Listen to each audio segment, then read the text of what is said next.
So, yan, nandito ako sa pinagagawang bahay ng aking manugang at anak. Yan, may deliver na semento, hollow blocks, lahat ng klase dinideliver. Ayan ang merienda.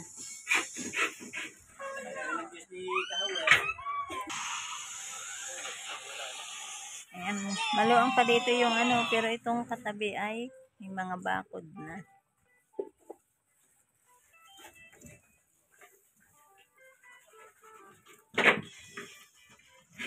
Ni Baby Dane, mahangin, masarap ang hangin. Hello!